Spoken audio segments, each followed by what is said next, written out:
Julio Nakpil is a Filipino revolutionary soldier and Filipino composer who lived through the 19th century and 20th century in Philippine music history. Interesting is that he was a contemporary of Jose Rizal and a member of La Liga Filipina and Philippine Masonry, and also of Andres Bonifacio's Katipunan when it was already a revolutionary government. I find his music quite interesting because it contains this nationalistic spirit. Although he has borrowed from Western elements in terms of his harmonies, his melodies were quite tonal, but they were not the usual smooth kind of a legato or something. So in other words, there was a little awkwardness in the transition from one section to another. He had very little training in music, but he was able to compose considerable musical works. You keep saying 2 years of schooling lang, no formal education, blah, blah, blah. To me, it's very simple. It's a gift. His music was very representative of Filipino sensibility and sentimentality, particularly music that was of that particular period in Philippine music history.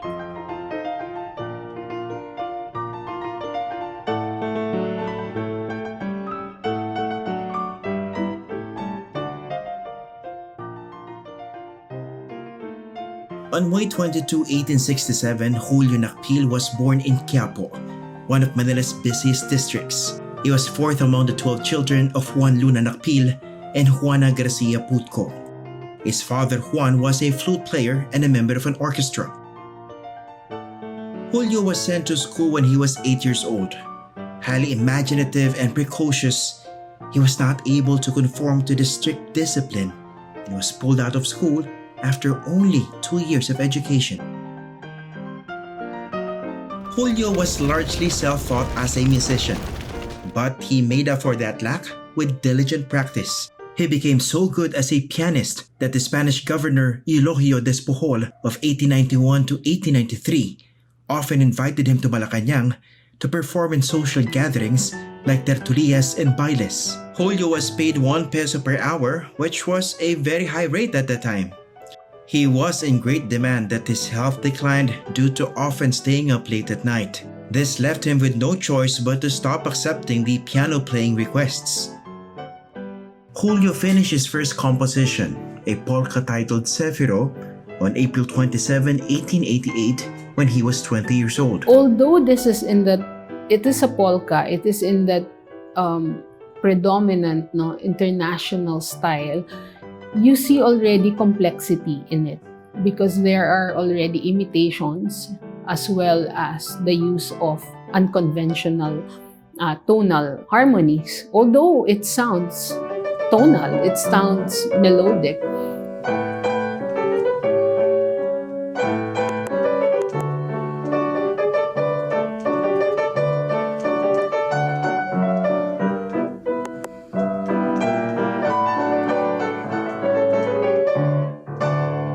Personally, as a pianist, I feel that it is not easy. It sounds easy, but it is not. And also, one of the distinctive features of Julio Nakpil's music was that for the pianist, it was a little awkward for me to play because many times he would modulate, or maybe not really modulate, he would change his chords dramatically. In other words, the chords that he would change to were quite unexpected. And unless you really study the piece for quite a while, you will be startled and your fingers would be confused as to where they would go.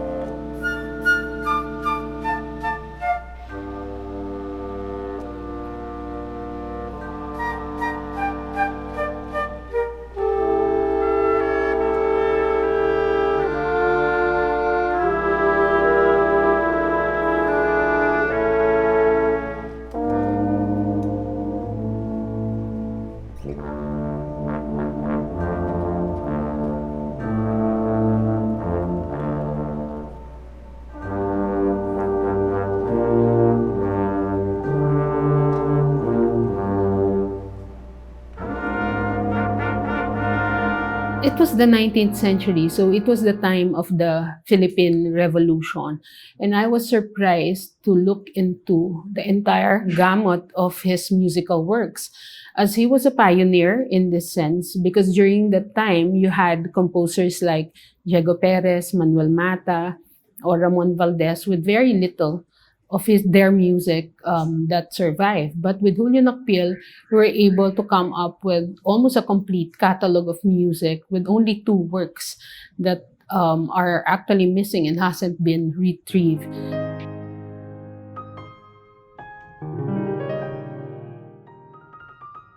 This was followed by a series of 7 danza habaneras, including his most famous composition, Recuerdos de Capiz.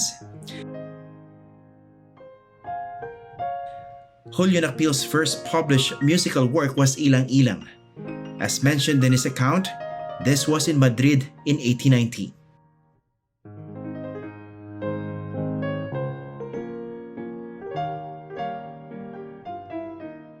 When capitalism and business became common practice in the 19th century, Manila became a hub for international companies seeking to profit. It was then that music stores and music publishing companies opened in the capital city.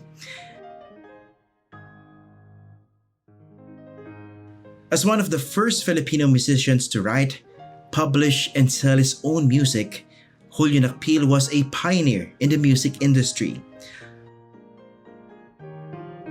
Although his close affinity with the Western musical style was evident in his compositions, he nonetheless displayed the sensitivity of a Filipino to the social and political climate of his time. Well, the influences that Julio Nakpil would have gotten from the West probably came from the Romantic period, specifically Frédéric Chopin, because I remember having encountered a couple of his pieces where the waltz element of Chopin was closely imitated. The character, the accompaniment style was actually very much Chopinesque. And I understand that there were also Filipino pianists or composers that had completed their works for the piano, but they did not complete, or they did not have a complete output like Julio Nakpil did. And people like Jose Estella, Manuel Mata, and Ramon Valdez were people who had also contributed some of their works towards the piano repertory. Actually, I see that period, 1870, 1920, as the formative period of what we call urban Philippine culture. That's when the urban tradition in the Philippines really matures and starts to blossom. You can see that in painting. During this period, when he was composing from 1888 to around 1892-93, he was composing in sort of like in very superficial, in a way. Superficial. He would represent country scenes in his Recuerdos de Capiz or Danse Campestre or Ilang Ilang, depicting flowers, depicting the breeze or the brisa or the evening breeze. But when you find in his middle period, in his nationalistic period, you see already this very nationalistic sentiment of wanting to become Filipino, wanting for something that's original. And in here, you see he did arrange lulay, folk song. He had this very light and very nice transcription or arrangement of lulay, as well as the kondiman.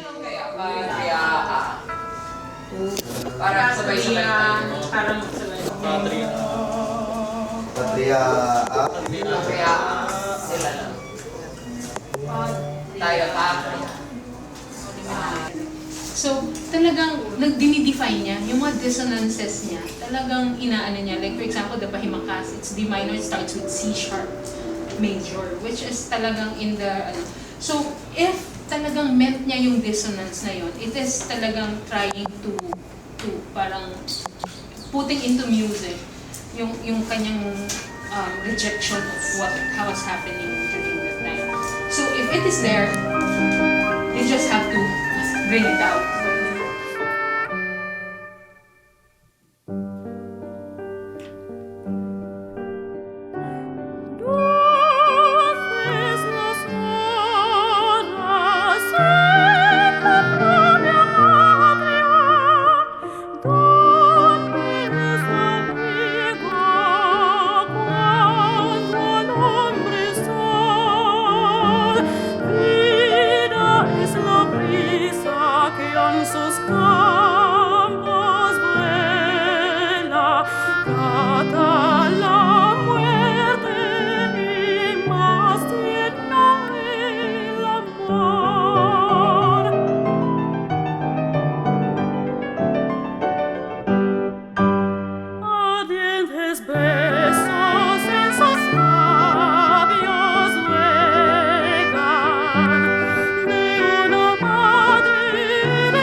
Julio Nakpil's message in his music is actually love of country. I think that's very, very strong in his music, and this can be seen in his Amor Patrio. Amor Patrio was actually composed in 1893, and this was dedicated to Jose Rizal. It was during this time that he joined La Liga, Rizal's La Liga Filipina. And it was at this time when Rizal was in Dapitan. The title Amor Patrio itself was based on Rizal's essay, no, Love of Country, when he wrote it when he was in Barcelona. Two groups emerged from the dissolution of La Liga Filipina, the conservative Cuerpo de Compromisario and the Katipunan, commanded by Andres Bonifacio. Nakpil's active commitment to reform movements fueled his nationalist ideals and desire to fight for freedom.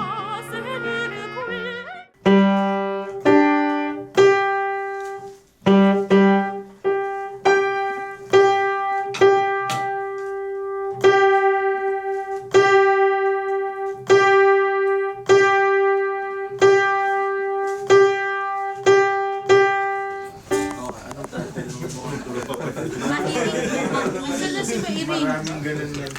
Ito, hindi. Yung mga durog na Uy, wala. Ito? Durog? yung mga durog na papel niya. Pwede hindi ito. Hindi masyado turog. Ilang page ba? Isa na? Hindi yung Buo? buo po. Na marangal? Marangal, nadalit, at agalugan.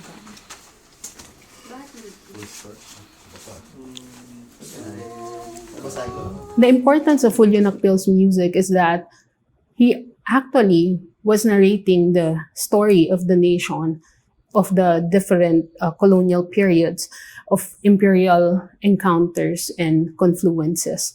So it actually represents manifold realities of global modernity, colonialism, as well as the rise of Filipino nationalism. And you see this in the different periods in his musical development.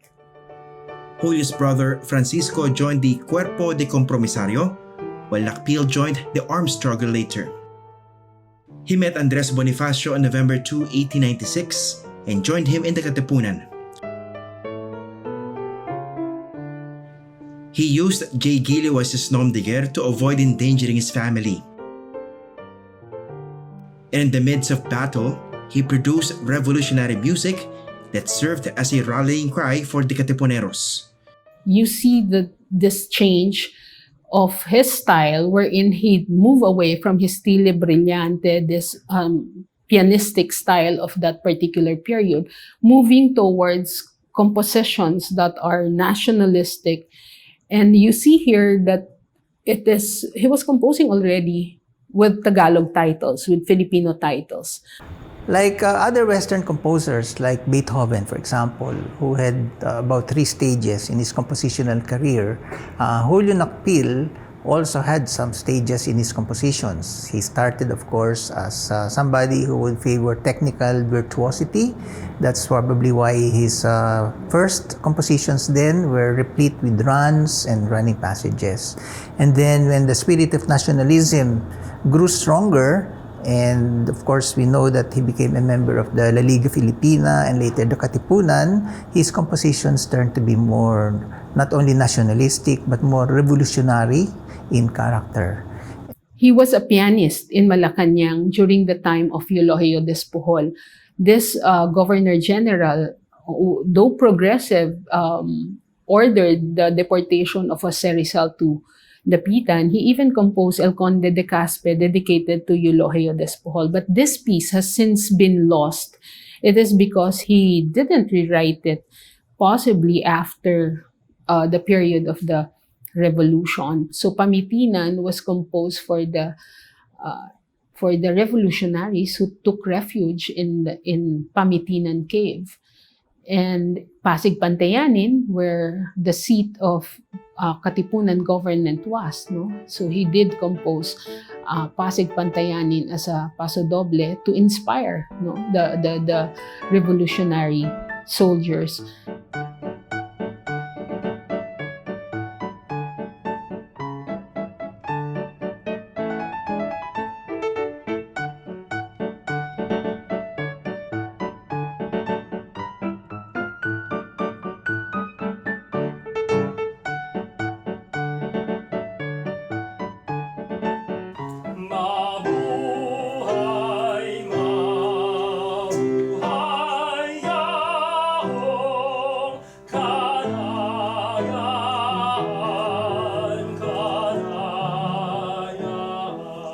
He entered the Katipunan in 1896 and he composed the Marangal na Dalit ng Katagalugan, which is considered as the first national anthem of the then incipient Filipino nation.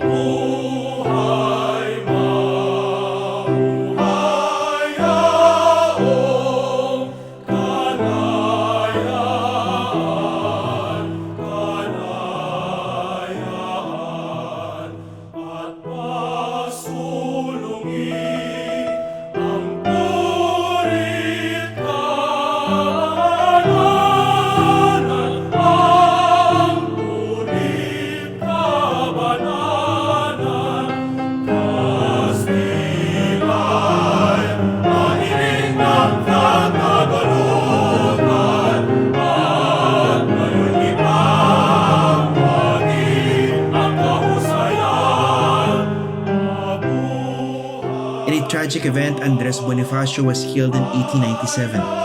He was survived by his wife, Gregoria de Jesus. Nakpil took the responsibility to look after and safeguard Gregoria as soon as he reached the government headquarters in Pasig Pantayanin. Gregoria de Jesus was married to Andres Bonifacio, but after the death of Andres Bonifacio, Gregoria went to Pasig Pantayanin, which was the seat of Katipunan then.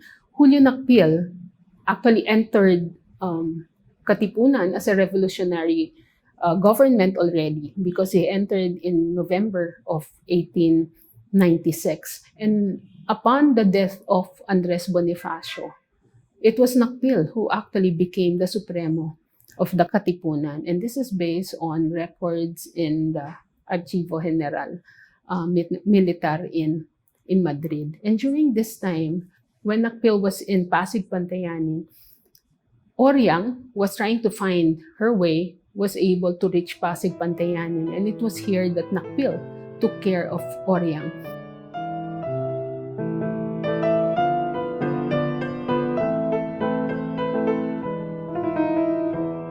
And there was even a letter of Oriang to his beloved Andres Bonifacio in the handwriting of Nakpil. Can you imagine that you are writing or transposing your wife's very deeply emotional feeling about another person, another man, her first husband? When you go to October of 1897, Nakpil wrote a particular piece entitled Pag-ibig, a danza habanera. It is actually soliciting the love of a woman, and he was actually confessing his love for this woman. And I think this particular music was dedicated to Oriang. Then the two were married on December 8, 1898 in Quiapo, Manila.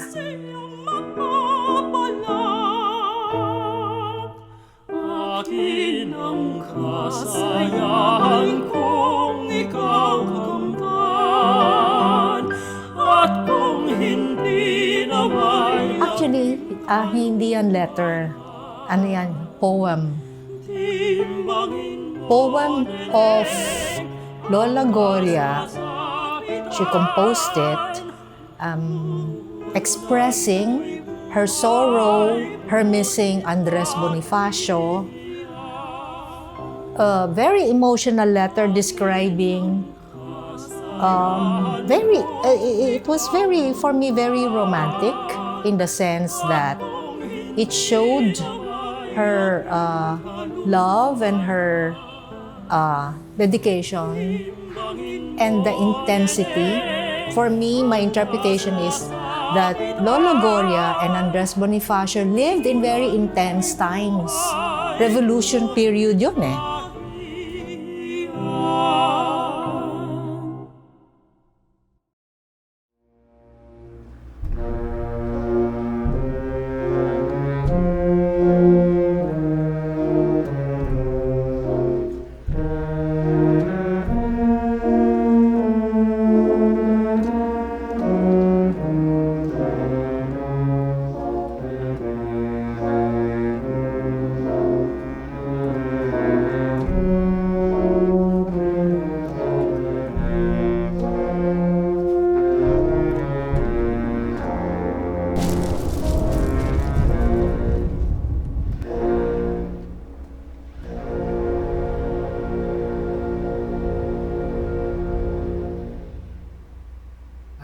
I really don't know.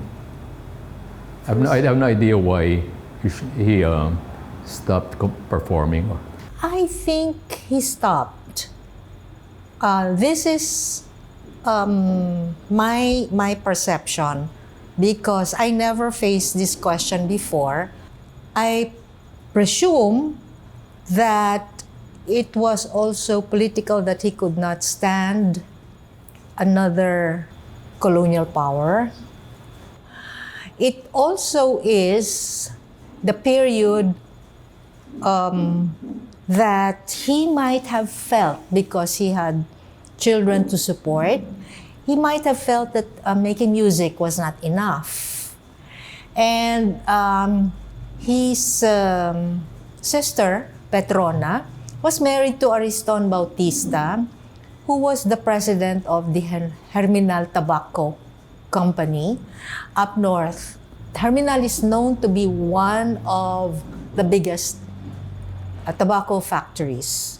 So he worked there for about 20 or so years.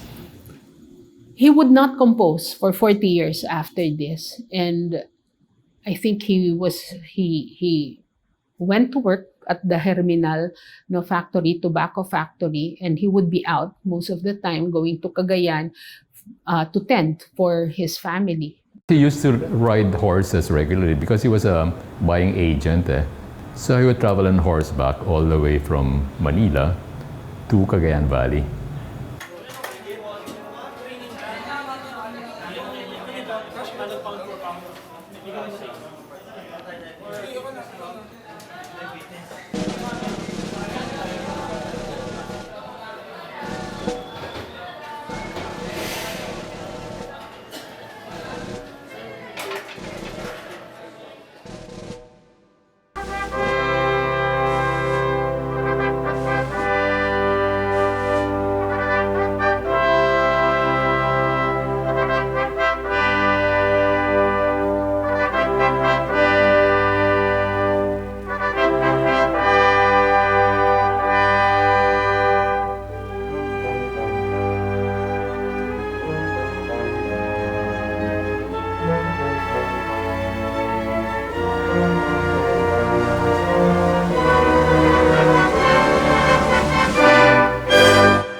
He would only compose music for special occasions, and it was in 1903 for the unveiling of the Rizal Monument and the 8th anniversary of the death of Jose Rizal that he would compose Salve Patria. He transformed Marangal na Dalit ng Katagalugan to the symphonic ode, which is full of expectant hope and jubilant expectation of freedom.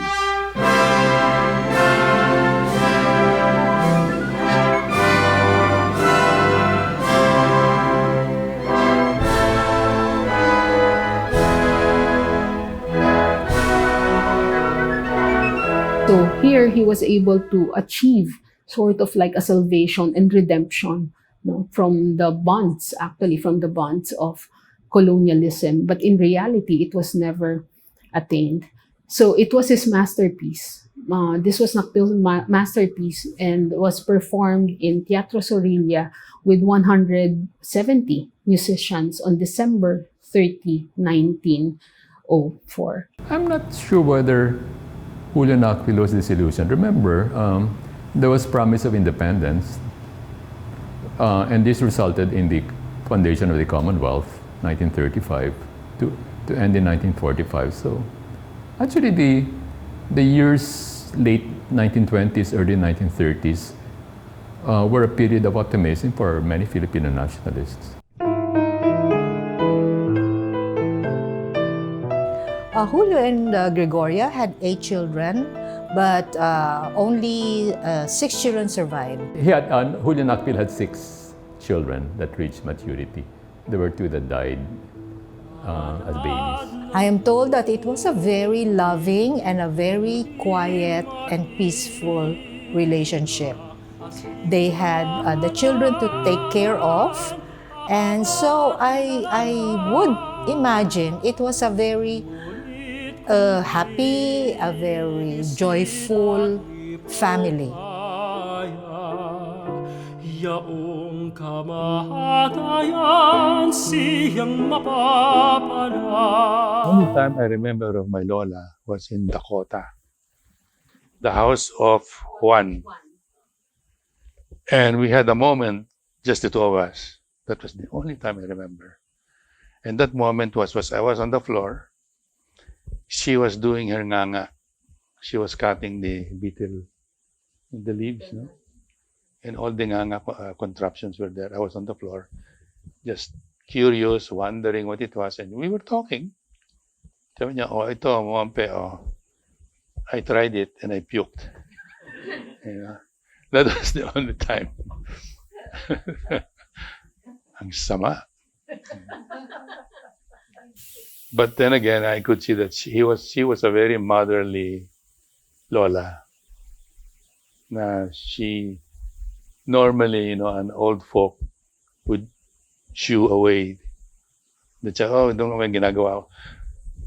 She embraced me, in effect, no, and just, okay, come and join me, see what I'm doing.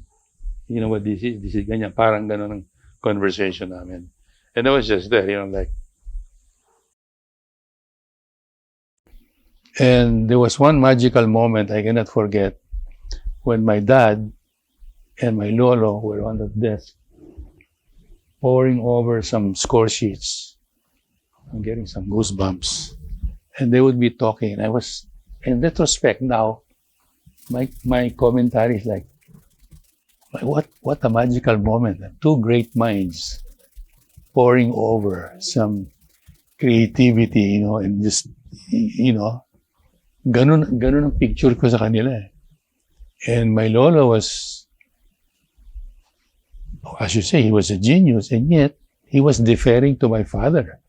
Because my father was naman, he was not seated. My lolo was seated, but my father was hunched, standing, and would be telling him they were speaking in Spanish. And my lolo would defer. He would not judge my dad. Parang he was saying, yeah, you're right. So I'm guessing, they were probably doing some arrangements because as you say, he's already created all his music. And after that, wala na. I'm guessing now, probably they were doing some arrangements.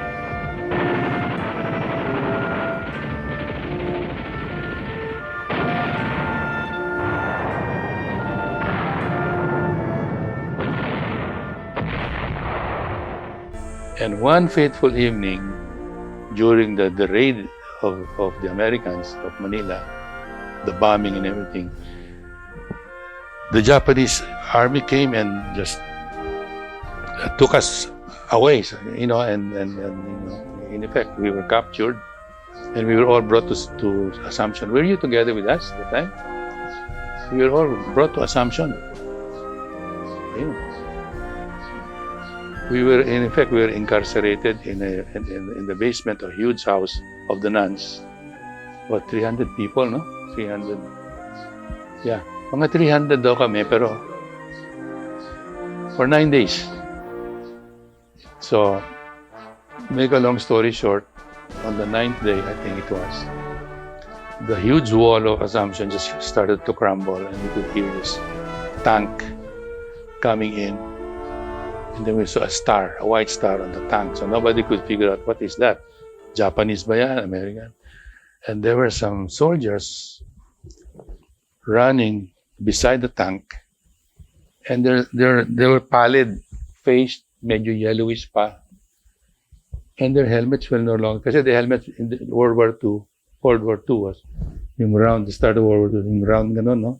Like the British helmet. This time it was like ganon. Parang German, yung pala the Americans already improvised the helmet pattern after the German. Medyo ganun na. Pala namin German. So yung pala, the Americans were there thinking we were all Japanese. They started to strafe, shoot us. And all of a sudden, there was this Filipino, I can never forget his name, Mr. Mina, took off his shirt. It's supposed to be a white shirt, but it was so dirty already. Ran out and started waving. He said, Filipino, Filipino.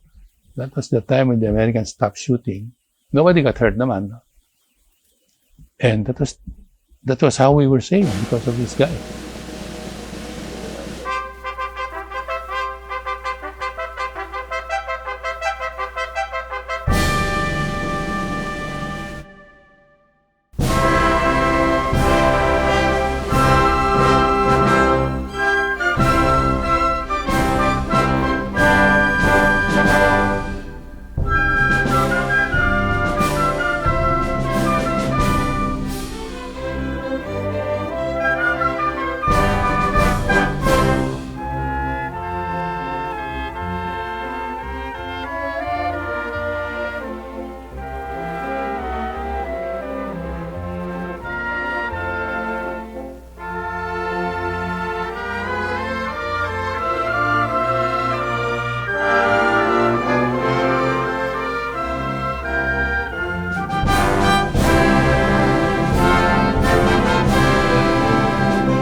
Towards the end of the American occupation, siguro he was grateful na na-liberate ang Filipinas. And he probably felt that the Americans were just kasi they established the education system, a form of government, health. Nag-compose siya a great symphonic musical piece. And I believe that would be his last piece. He was able to depict his deepest longing and deepest despair, agony, because of the death of his comrades and his wife. So he would compose. For the death of his father, he composed Sueño Eterno, Eternal Dream. And when Jose Rizal was executed in Bagong Bayan, he composed Pahimakas, which is Last Farewell in Filipino. I think it's the emotional part of it. He must have felt that there's no more drive, there's no inspiration to do it. Nawala na ang kanyang muse, si Gregoria, and the nationalism or patriotism. It's not that it died, but since it's there, nationalism is not as volatile as before. So the passion in creating or composing a music must have waned, and then he was not as physically fit anymore. I could relate to that sadness. As I said, whenever he, in his resting moments, in his butaka, he's seated there with his legs propped up on the armchair. I remember distinctly, he would sit in his sillon, in his armchair. He would look into the distance, into the Pasig. Parang when he's looking up at the ceiling, there's a bit of sadness in his demeanor. But maybe I'm just trying to romanticize the fact that he's probably creating because I know that he's a creator. But yun, merong konting sadness. And yun nga, she would occasionally gaze up, and he'd gaze left to the Pasig River. Long time, lingering moments, That's probably where his creative juices were, working. But there's a sadness in his demeanor, as I remember. But he was a very kindly soul, generous. That whenever I asked for barya for my movies or my taho, he would always give me. I just remember what a remark Julio Nakpil made about me when I was a boy. I was fond of reading. The other Nakpil children would be playing in the sagwan. I would still be reading the book of encyclopedia, the book of knowledge, because there was a collection in one of the rooms. So I would browse through it while the children are playing around in the sagwan. I would say, eres como un katipunero. He said, you're like a katipunero. You're always reading and reading. I was surprised the connection between being a katipunero and liking to read. I guess many other katipuneros like to read on history.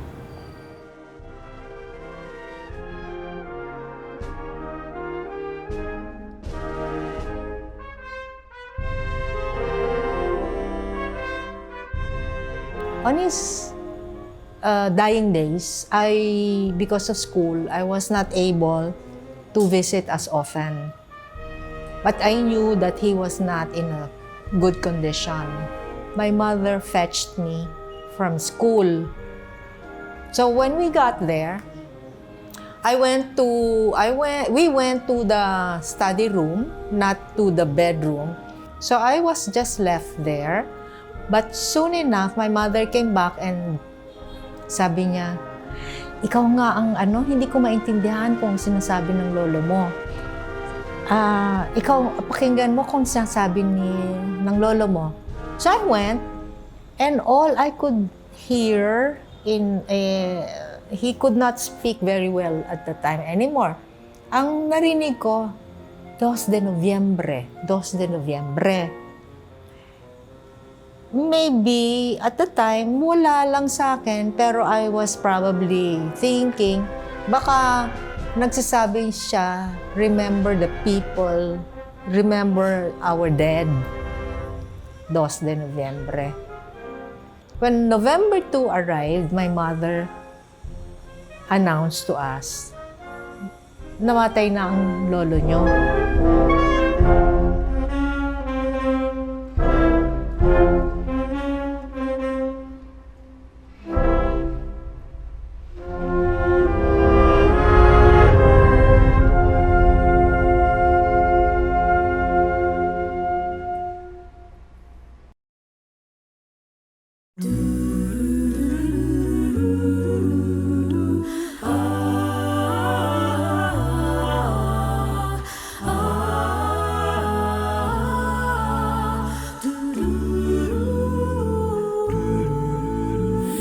Langit ang mabuhay sa sariling bayan.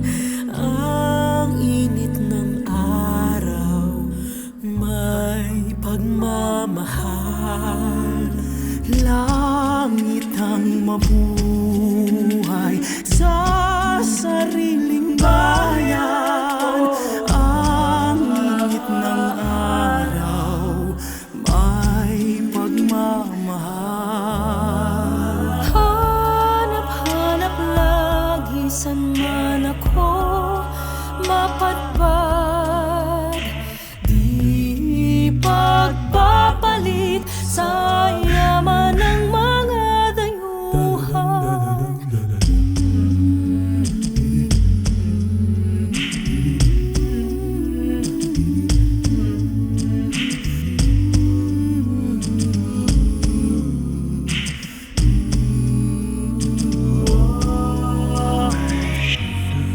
Mahal kita, bayan kong Pilipinas.